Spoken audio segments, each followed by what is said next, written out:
70% बच्चों को ऐसा लगता है कि एस ब्लॉक एलिमेंट्स जो हैं, वो प्योर फॉर्म में पाए जाते हैं नेचर में क्योंकि वो मेटल्स हैं। लेकिन S block elements highly reactive होते हैं और वो किसी न किसी से रिएक्शन कर ही लेते हैं। तो आइए हम इस चीज़ को और डिटेल से देखते हैं।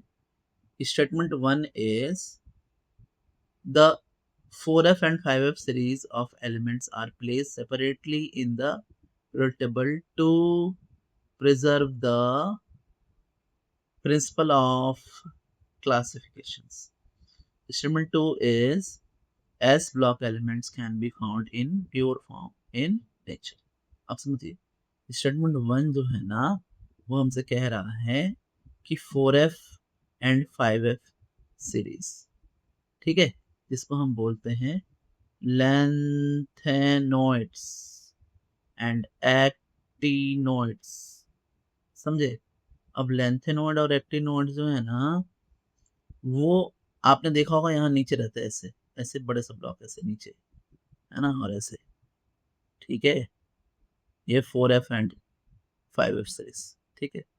ये 6 में आता है और ये आता है 7 में, ठीक है।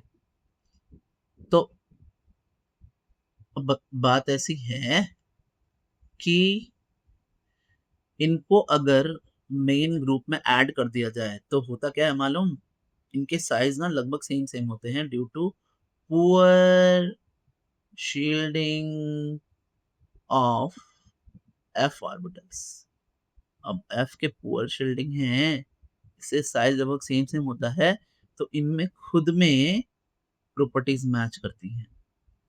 अब आप ये समझें कि हमने जो पढ़ा था वो ग्रुप वाइज प्रॉपर्टीज मैच पढ़ा है, ये तो पीरियड वाइज मैच कर रहा है। इसलिए इन पीरियोडिसिटी को बचाने के लिए हमने 4f और 5 सीरीज को अलग-अलग प्लेस कर दिया नीचे, हाँ। अब बात आती है स्टेटमेंट 2 की जो कह रहा है S block elements can be found in pure form in the nature. देखिए हाईएस्ट रिएक्टिव मेटल्स जो होते हैं ना वो एस ब्लॉक वाले ही होते हैं। अब एस ब्लॉक वाले हाईएस्ट रिएक्टिव हैं तो उनसे जो मिलेगा, पानी मिलेगा पानी से, हवा मिलेगा हवा से, हवा में जो मॉइस्चर है उससे भी, जिससे कभी-कभी तो सीज़ियम इतना रिएक्टिव है कि वो लाइट से रिएक्शन कर लेता है।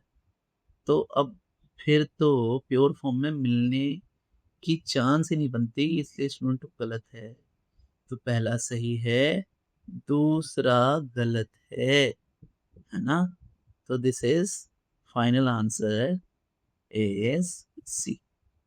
Final answer is C students.